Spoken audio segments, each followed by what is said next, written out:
Nós costumamos medir a força de um herói pelo tamanho da sua espada ou pela magnitude dos seus sacrifícios em campo de batalha, mas raramente notamos quem é o responsável por manter o chão firme quando o mundo decide desmoronar.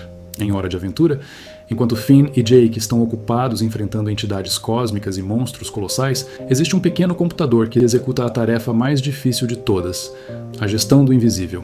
BIMO não é apenas um console de videogame ou um alívio cômico, ele é o centro emocional de uma família fragmentada e, talvez, o personagem mais sábio de toda a Terra de U.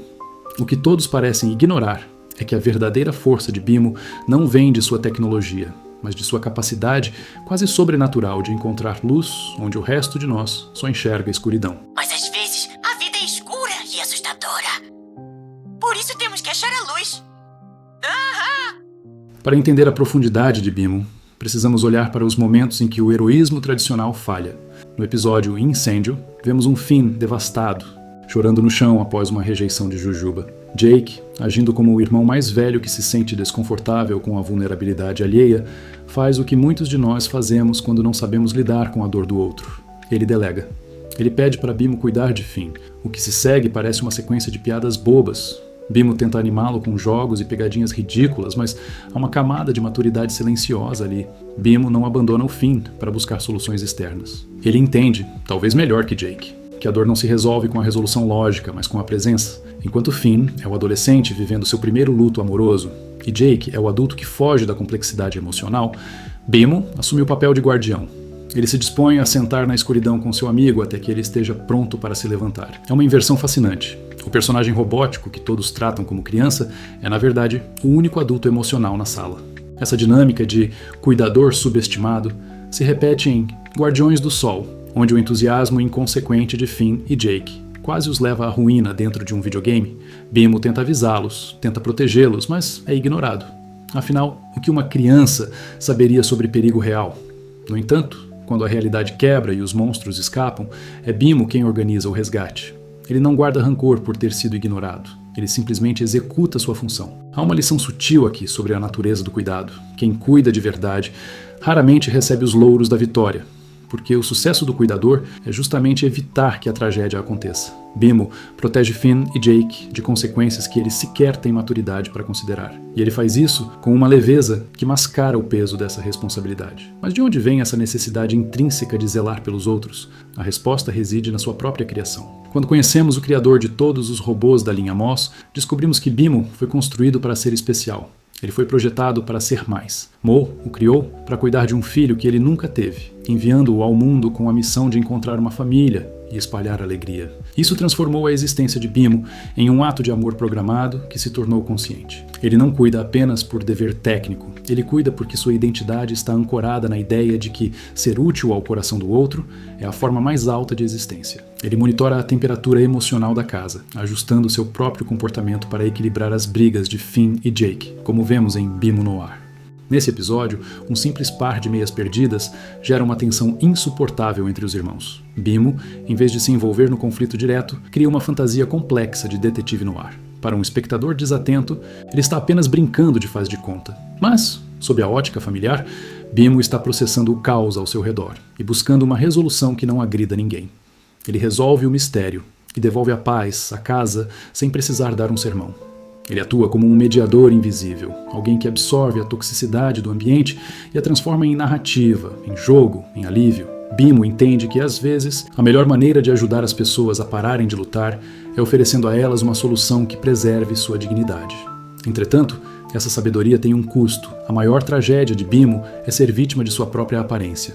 Por ser pequeno e ter uma voz inocente, ele é constantemente infantilizado, mesmo quando está vivenciando traumas profundos. No episódio BIMO Perdido, ele se vê isolado na selva, quebrado e sozinho. Mesmo nesse estado de vulnerabilidade, seu primeiro instinto é cuidar de alguém ainda mais frágil, uma bolha e um bebê perdido.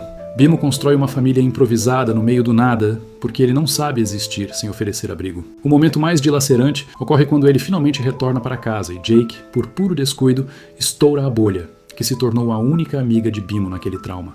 Acho que a gente podia casar. Eu aceito! Eu aceito! É uma bolha! O que você fez com ele? Olha! Por que você fez isso? A gente ia se casar! Finn e Jake começam a rir, achando que Bimo está apenas fingindo estar triste por causa de um brinquedo. Qual é a graça? É o Bimo. Ele tá fingindo que tá boladão porque eu estourei a bolha dele. Que engraçado! Eles falham em reconhecer que, para Bimo, aquela perda foi real. Eles invalidam seu luto porque não conseguem entender que sua ferramenta de entretenimento possua uma vida interior tão vasta e dolorosa. Bolha, desculpa ter trazido você aqui. Essa solidão existencial de Bimo é explorada ainda mais através do episódio Futebol. Aqui vemos que a alegria de Bimo não é uma ausência de tristeza, mas uma escolha consciente. O mundo do espelho é frio, vazio e solitário. Bimo sabe o que é a escuridão. Ele apenas escolhe não morar nela.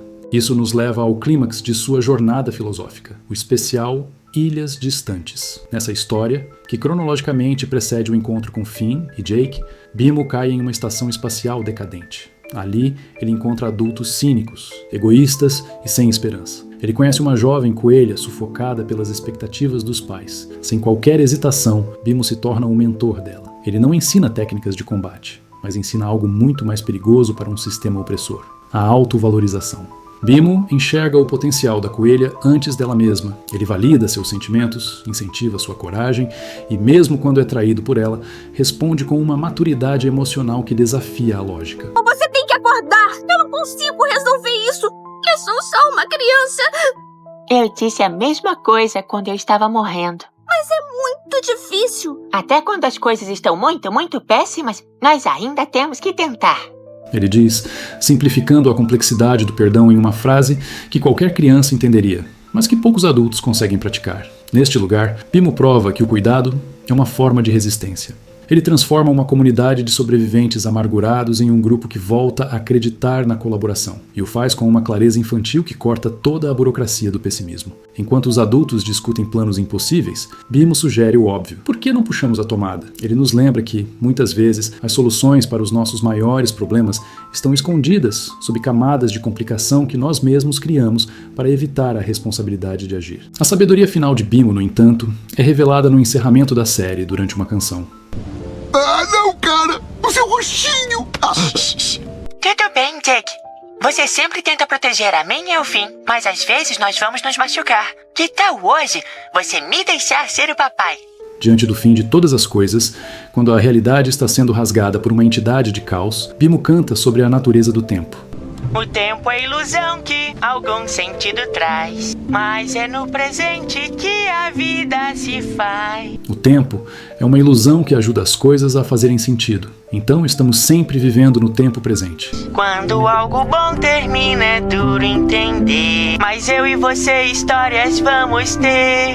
Essa não é apenas uma letra bonitinha, é uma tese sobre a permanência do amor. Bimo ensina a Finn, Jake e a todos nós que nada é realmente perdido se foi vivido com intensidade. As memórias não são apenas ecos do passado, elas são fragmentos eternos que compõem quem somos. Ele oferece conforto existencial para heróis, princesas e divindades cósmicas, provando que a maior função do conhecimento não é dominar o mundo, mas consolar aqueles que sofrem nele. Muitas vezes, em nossas próprias vidas, desempenhamos ou dependemos de alguém que exerce o papel de Bimo. É aquele amigo que sempre ouve, o parente que mantém as tradições vivas, ou o colega que percebe quando você não está bem, mesmo quando você diz que está tudo ótimo. São pessoas que realizam o trabalho emocional pesado, mas que, por serem gentis e constantes, acabam se tornando invisíveis. Nós as subestimamos porque sua presença é tão reconfortante que passamos a achá-la garantida, como o ar que respiramos. Bimo nos ensina que cuidar não é um sinal de fraqueza ou de falta de propósito maior. É o propósito mais elevado que existe. Ele não precisava crescer para ser importante. Ele já era maior do que todos ao seu redor, porque entendia que a verdadeira magia